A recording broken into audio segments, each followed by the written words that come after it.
C'est un petit pays qui concentre beaucoup de malheurs, d'ordre naturel tout d'abord, des séismes, des inondations à répétition. Haïti est également confronté à une classe politique parfois autoritaire, parfois corrompue. À cela s'ajoute une pauvreté et une insécurité qui fait que l'île se retrouve aux mains des groupes armés. On se demande parfois si Haïti n'est pas frappé par une malédiction. L'explication est peut-être plus terre à terre.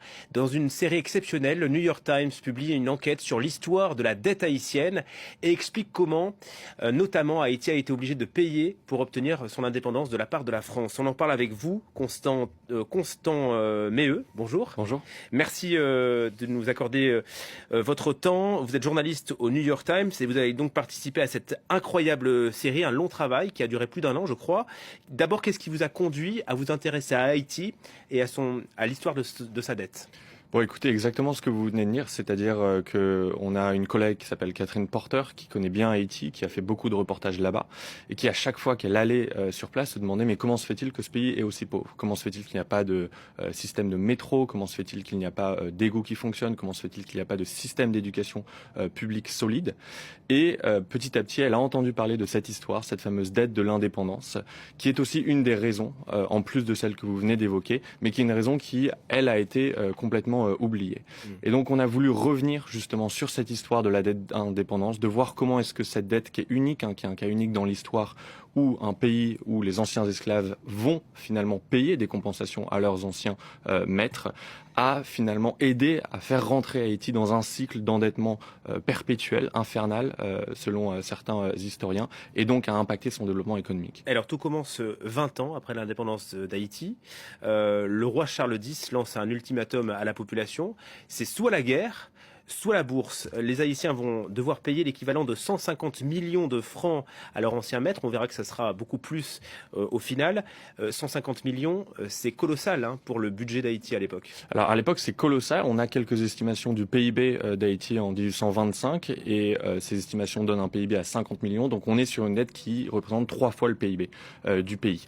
Par ailleurs, le premier paiement, puisque c'était 150 millions qui devait à l'origine être payé en 5 annuités. Rien que le premier paiement représentait 6 fois les revenus publics du pays en 1825. Donc Haïti tout simplement ne peut pas payer. Et donc Haïti va être forcé de faire la seule chose qu'il peut le faire pour payer, pour honorer sa dette, c'est d'aller emprunter auprès de banques françaises dès 1825. Ce qu'on appelle la double dette. Exactement, voilà. C'est ce qui va former la double dette, l'indemnité aux anciens esclavagistes français et le premier emprunt qui est contracté justement pour financer pour aider à financer le début de cette indemnité. Et au total, vous estimez qu'Haïti a payé à la France 560 millions de dollars, une somme qui a été détournée et qui aurait pu servir au développement de l'île. Exactement. 560 millions de dollars en tant que tel, c'est une somme qui reflète assez mal l'impact, je dirais, économique sur le développement d'Haïti. C'est très peu comparé par exemple au PIB d'Haïti actuellement qui est de 14,5 milliards de dollars. En revanche, il faut voir ce que ces 560 millions de dollars auraient pu permettre en termes de développement économique. Et donc on a travaillé avec 15 économistes là-dessus pour estimer qu'est-ce que seraient devenues ces sommes si elles étaient restées en Haïti. On est arrivé à une fourchette en termes de coût d'opportunité économique qui est entre 21 milliards de dollars et 115 milliards de dollars, c'est-à-dire entre 1 fois et 8 fois le PIB d'Haïti en 2020. 115 milliards de dollars, ça veut dire entre les remboursements de cette dette, des emprunts et donc le manque à gagner pour Haïti, c'est ça ? C'est le manque à gagner, exactement. C'est exactement le manque à gagner, c'est-à-dire que pour cette fourchette, on a pris 2 hypothèses. Une assez conservatrice, qui est de dire si cet argent était resté en Haïti, il aurait grandi au même taux de rendement que le reste de l'économie. Donc pour ça, on utilise le taux de croissance réel du PIB d'Haïti.